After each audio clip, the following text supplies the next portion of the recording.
समाज में सबसे ज्यादा अपराध कौन करता है? किस तरह के लोगों की मानसिकता आपराधिक होती है?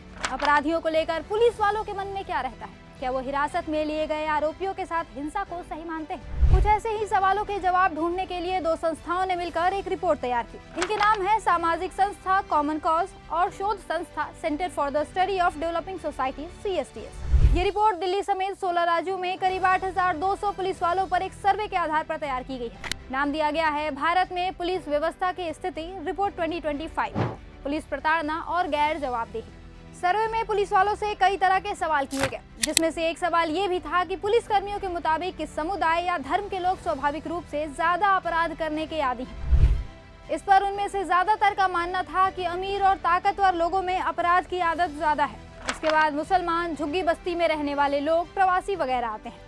सर्वे में पाया गया कि 22% पुलिस कर्मियों का मानना है कि अमीर और ताकतवर लोग काफी हद तक स्वाभाविक रूप से अपराध करने के आदी हैं। 18% का मानना है कि मुसलमान अपराध के आदी हैं, जबकि 14% पुलिस वाले झुग्गी बस्तियों में रहने वालों को अपराध का आदी मानते हैं। इसके अलावा 11% प्रवासियों को, 9% नट, सपेरा, बंजारा आदि को, 8% सेक्स वर्कर और ट्रांसजेंडर को, 7% आदिवासी, दलित और ईसाई को, जबकि 6% गरीबों को काफी हद तक स्वाभाविक रूप से अपराध करने के आदी मानते हैं। सबसे ज्यादा दिल्ली और राजस्थान के पुलिसकर्मियों का मानना है कि मुसलमान स्वाभाविक रूप से अपराध के आदी हैं। वहीं गुजरात के 2/3 पुलिस अफसर दलितों के बारे में ऐसी राय रखते हैं। रिपोर्ट में यह भी बताया गया है कि 2011 से 2022 के बीच में 1100 लोगों की मौत पुलिस हिरासत में हुई है। यह आंकड़ा राष्ट्रीय अपराध रिकॉर्ड ब्यूरो NCRB का है। इसके मुताबिक इन मौतों के लिए अब तक किसी को दोषी भी नहीं पाया गया। अब ये बात तो सभी जानते हैं कि हिरासत में संदिग्धों के साथ हिंसा होती है, लेकिन बड़ा सवाल है कि कितने पुलिस वाले इस हिंसा को सही मानते हैं? कितने पुलिस वाले मानते हैं कि हिरासत में टॉर्चर करना जरूरी है? सर्वे में मुख्यतः इसी तरह के सवाल रखे गए थे। पुलिस वालों ने इन सवालों के जो जवाब दिए हैं वो काफी चौंकाने वाले हैं। सर्वे में पाया गया कि 2/3 पुलिस वाले टॉर्चर देने को सही मानते हैं। कुल 30% पुलिसकर्मी टॉर्चर करने को बहुत ज्यादा हद तक सही मानते हैं, तो 32% इसे कुछ हद तक सही मानते हैं। सिर्फ 15% ने ही यातना देने का बहुत कम समर्थन किया। ऐसी राय रखने वाले ज्यादातर कांस्टेबल और IPS यानी सीनियर अफसर थे। यातना का सबसे ज्यादा समर्थन झारखंड और गुजरात के पुलिस अफसरों में मिला और सबसे कम केरल और नागालैंड के अफसरों में। रिपोर्ट कहती है कि ये एक चिंताजनक ट्रेंड नजर आया है कि पुलिस के सबसे ऊंचे दर्जे के अफसर यानी IPS अफसर यातना का समर्थन करते हैं और कानून की प्रक्रिया को मानते नहीं।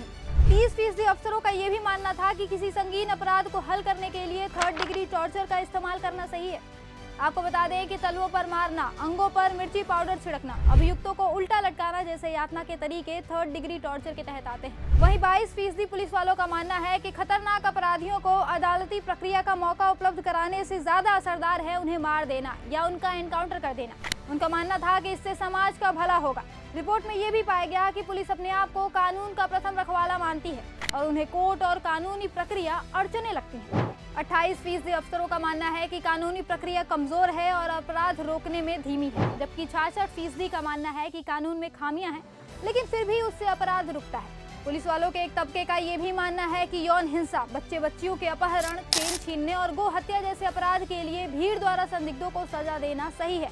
रिपोर्ट कहती है कि गुजरात के पुलिसकर्मियों में भीड़ की हिंसा के प्रति सबसे अधिक समर्थन देखा गया, जबकि केरल के पुलिसकर्मियों में ये समर्थन सबसे कम था। ये रिपोर्ट हमारे समाज के लिए चिंता का विषय है, क्योंकि पुलिस वाले खुलेआम हिंसा और खासकर यातना का समर्थन कर रहे हैं। उनमें किसी प्रकार का कोई डर नहीं है और ये हिंसा हो रही है आरोपियों पर, मतलब जिनका अपराध साबित ही नहीं हुआ।